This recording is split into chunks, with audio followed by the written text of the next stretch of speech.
and welcome to the Blogging Pod.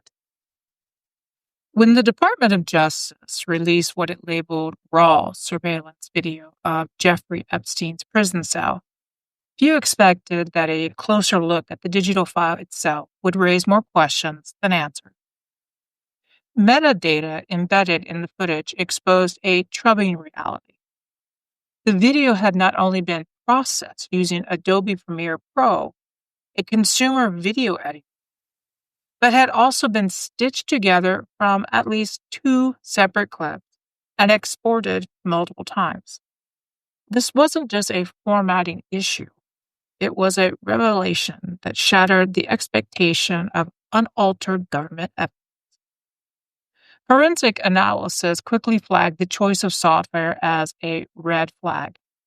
Premiere Pro isn't a surveillance export tool. It's meant for curated editing. UC Berkeley's Hanny Farid stated bluntly that no court would consider this video admissible without a direct export from the original surveillance system. In his words, using a program like Premiere suggests monkey business. The idea that this kind of human intervention could be passed off as raw is not just misleading, it borders on deception. Though no one has proven that the content was deleted or added, the presence of edits itself is enough to fracture public trust, especially when there's a documented 1-minute gap between 11:58 p.m. and 12 a.m. That was never initially addressed. These inconsistencies, while perhaps minor to a casual observer, raise serious questions about who controls the story and what gets hidden beneath technical decisions labeled as routine. But this isn't an isolated event. It's a pattern, and it's one that echoes throughout the federal government's current approach to law enforcement, immigration, and courtroom accountability. Take ICE, for example, in the early 2025 deportation flights carrying Venezuelan migrants were launched even after a federal court issued an order blocking them.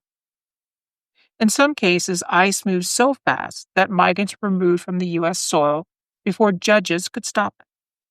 These deportations defied judicial authority outright and went forward anyway.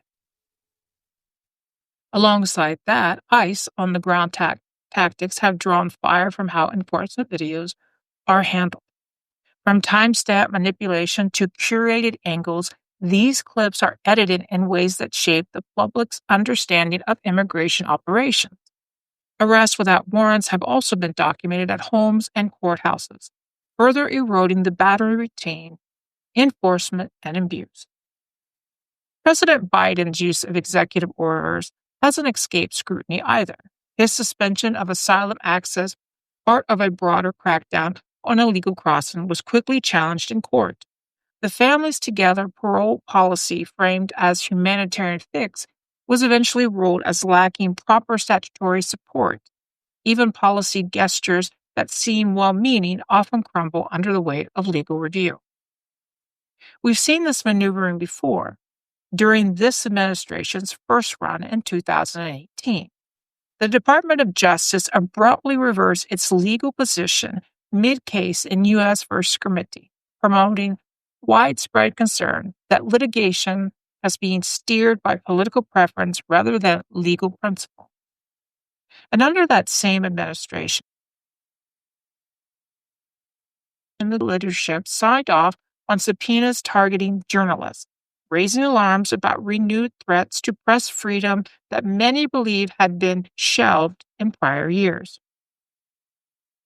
What connects all these examples isn't ideology, it's strategy. Whether it's editing, refining parole authority, or deploying ICE before the courts can weigh in, the intent remains constant. Maintain the appearance of law or order while quietly shifting the tools behind the curtain. When the facts don't serve the agenda, the footage gets edited, the court's decisions are ignored, the laws are reinterpreted, and somehow the system keeps moving, reframed enough to fit the story being told. Today's podcast sources come from metadata shows the FBI's raw Jeffrey Epstein prison video was likely modified, Wired.